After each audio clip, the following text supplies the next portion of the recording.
Habíamos hecho un análisis sobre las ventajas y desventajas de cada una de las partes que estaban en contienda en estos acuerdos y lo que cada uno obtendría en los acuerdos que se liberaron en septiembre. Y concluimos que era un mal trato, un pésimo trato. Las conclusiones están en este link. Habíamos dicho que era un maltrato, todo para las FARC, el gobierno se lleva lo suyo y el pueblo colombiano ¿qué? ¿Solo que le quiten el revólver de la cabeza? Eso se llama un mal acuerdo. Pero ganó el no y se sentaron varios sectores del no a discutir con los delegados del gobierno para corregir los acuerdos. Nos hubiera gustado estar allí, pero claro, eso no era un cabildo abierto, sino que pareció más una reunión de caciques de la política en cónclave para ver cómo arreglar el asunto. Perdón si estoy siendo injusto con algunos, pero al hacer la comparación del texto de septiembre con el nuevo texto del 12 de noviembre, encontramos que las FARC solo se dieron en uno de los puntos que demandábamos, realmente. Vamos a repasar punto por punto, pero ahora, como no se dieron, vamos a demandar otras condiciones inapelables para poder avalar estos acuerdos como pueblo cristiano. Y no es cierto, Ivancho, que el único camino que tienen los acuerdos es ser implementados, eso no es verdad. Primero los miramos los colombianos y si no nos parece, impedimos que se implementen y punto. Pero queremos paz, por eso vamos a buscarle soluciones a esto. Veamos punto por punto.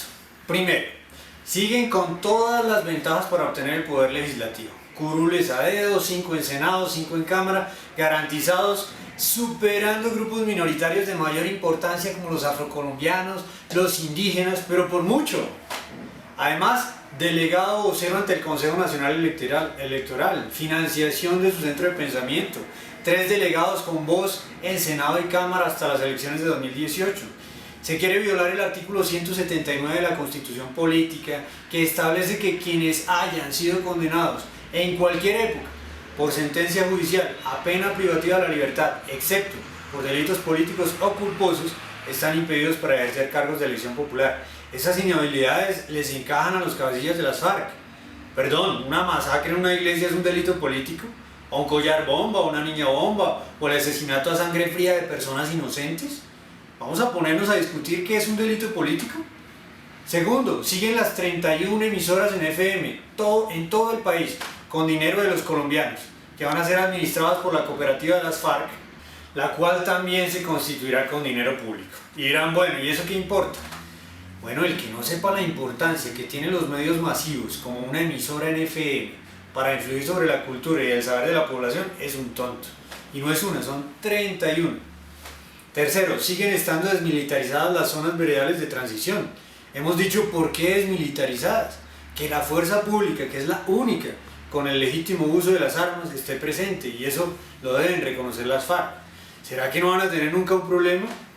Van a haber problemas, ¿y cómo los van a resolver? ¿A tiros? No hay jueces, no hay policía, no hay nada en esas zonas veredales. Cuarto, entrega de armas, y no es una entrega, no es una claudicación de las armas, pero ya vamos a ver eso. Veamos la nueva concesión que hicieron sobre restitución a las víctimas. Han dicho que van a entregar un informe sobre sus bienes para la reparación de las víctimas durante el proceso de dejación de armas. ¿Por qué? ¿Será que todavía no saben lo que tienen? ¿Será que no tienen ya un inventario de sus bienes?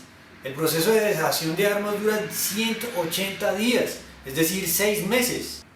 ¿Por qué necesitan todo ese tiempo para informar sobre sus bienes? Yo le veo más la intención de hacer tiempo para lavar los activos o desaparecerlos. Absurdo un trato de eso. Pero hablemos de dejación de armas. No significa entrega de armas. ¿Quién dijo eso? Ellos no aceptan una entrega de armas, porque sería igual a una claudicación y ellos no van a claudicar. En lugar de eso van a dejar las armas para que sean fundidas y hacer con ese material unas estatuas, y no propiamente estatuas de animalitos o del arco iris. En La Habana, en Bogotá y en la sede de la ONU, alusivas a qué sé yo, al Che Guevara, a Manuel Marulanda Vélez, a Hugo Chávez. Estoy seguro que esas son las estatuas, porque ellos son los ídolos de su lucha. Para estos personajes las armas no tienen un significado ritual. Y estos monumentos tendrán un significado más que meramente decorativo. Para ellos es un legado de violencia y irracionalidad marxista-leninista, pero un legado. Es un daño que le estamos haciendo a Colombia, a Cuba y al mundo. Pero nosotros no vamos aquí a ponernos a discutir ni a tratar de convencer a nadie de lo que significa este daño. Eso lo van a juzgar las próximas generaciones, créanme. Nosotros aquí dejamos constancia, simplemente. Quinto, financiación de partido político y de campañas presidenciales y a cargos de elección popular en 2018 y 2022. Sobre esto vamos a hablar ahora y vamos a negociar. Ya que los delegados del gobierno no tienen la fuerza para negociar, les vamos a decir nosotros cuáles son los términos de una verdadera paz. Sexto, siguen las garantías especiales de seguridad para los miembros del partido de las FARC, es decir, cuerpos de seguridad especiales para proteger la vida de estos criminales que no pagarán un solo día de cárcel. Por tanto, ellos suponen, y con razones, ojo, no lo justifico, pero si ponen estas condiciones es porque saben que tienen mucho enemigo por ahí suelto intentando asesinarlos gracias a la impunidad que patrocina este gobierno. Entonces van a tener que hacerse de mini ejércitos financiados entre otras cosas por el propio pueblo colombiano que los aborrece para protegerse del propio pueblo colombiano que supuestamente los intenta matar. ¿Sabe cómo se soluciona eso? Pagando sus deudas con la sociedad y con la justicia. Pero cuando quieren forzar las cosas, hay que forzarlas por todo lado. Y lo que mal comienza, mal termina. No estoy amenazando ni incitando a la violencia, ojo, al contrario. Yo invito a que ya que vamos a perdonar a estos personajes, unos por convicción, como en mi caso, y algunos por imposición, pues perdonémoslos del todo, no demos lugar a la venganza, eso no está bien delante de Dios y terminamos haciéndonos más mal nosotros mismos. Pero bueno, si van a aprobar esta barbaridad vía Congreso, y así es como parece que lo van a hacer, tengo que advertirles algo a los guerrilleros de las FARC. El gobierno puede estarles metiendo gato por liebre. ¿Saben ustedes por qué Santos se la jugó por un plebiscito? Porque es necesario refrendar popularmente los acuerdos para poder blindarlos. Y eso solo lo puede hacer el pueblo colombiano en las urnas. Pero al ganar el no, ya ese blindaje no está. Cualquier modificación a la Constitución necesaria para poder llevar a cabo estas barbaridades se debe hacer vía actos legislativos. Entonces, ¿a qué le apuestan?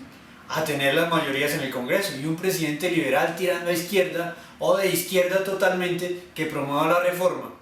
Y después de hecha la reforma constitucional, Colombia va a estar en poder de las izquierdas. Punto. Yo les voy a decir cuál es la propuesta nuestra.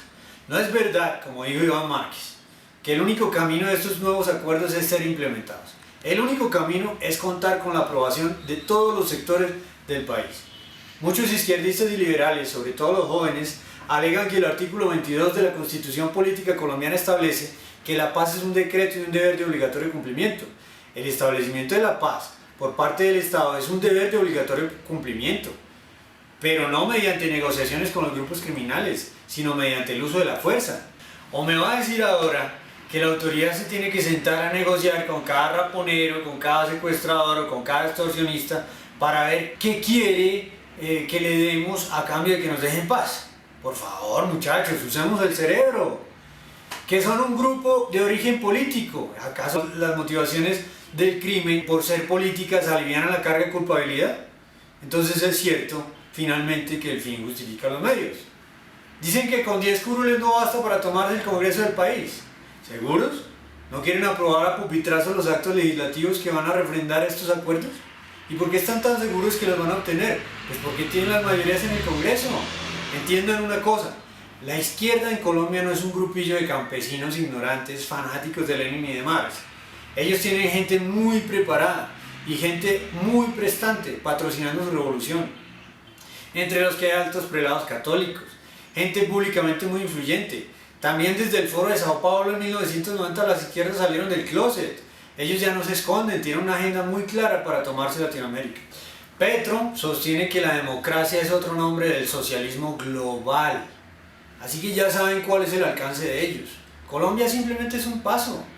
Chávez tenía una agenda socialista para toda Latinoamérica, que pasaba por Colombia. Nunca lo logró porque se le cruzó la muerte por el camino. ¿Que cómo se van a tomar a Colombia? ¡Sumen! 10 curules en el Senado y Cámara, más las del Polo Democrático, más las de los progresistas y la UPE, los partidos que salieron de las anteriores guerrillas marxistas.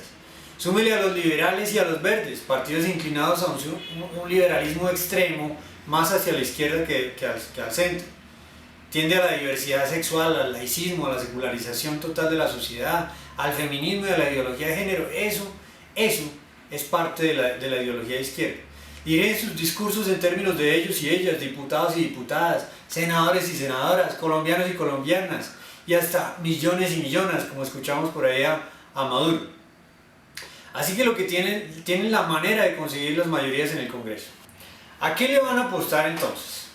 Le van a apostar a una coalición que le pueda dar el triunfo a la presidencia en 2018 a un Petro, o a una Piedad Córdoba, Piedad Córdoba no, pero sí a un Jorge Robledo, por ejemplo.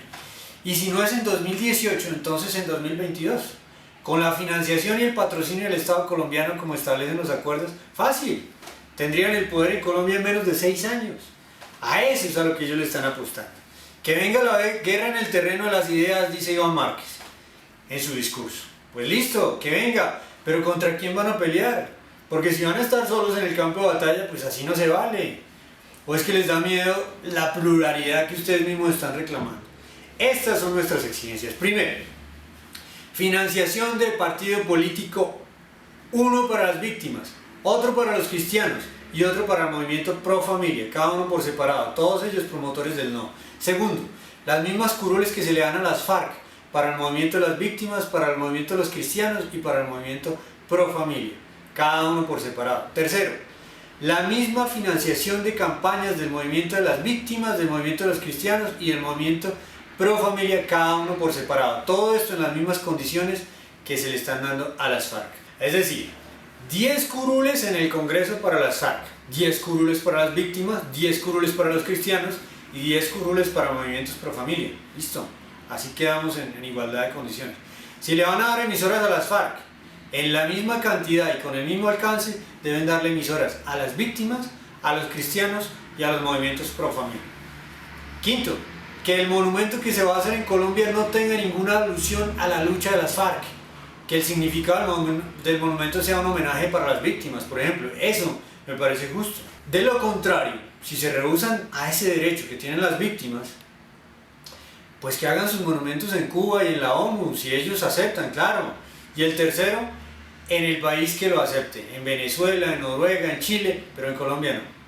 Sexto, que el Tribunal Especial para la Paz disponga las sanciones y los lugares de reclusión para los guerrilleros que cometieron crímenes de lesa humanidad, teniendo como base los prontuarios que actualmente tienen en curso los organismos judiciales colombianos para estos personajes. Séptimo, que se inicie la desmovilización de los milicianos rasos de las FARC ahora mismo, así como el proceso de dejación de armas, sin espera alguna, lo cual no implica que hemos aceptado todas las condiciones del acuerdo.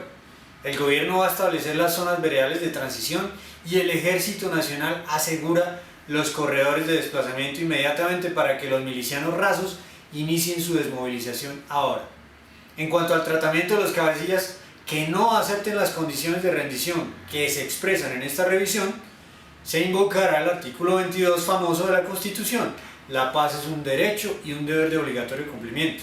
El Estado los va a perseguir y los va a capturar y ya no van a haber ventajas judiciales, aprovechen ahora.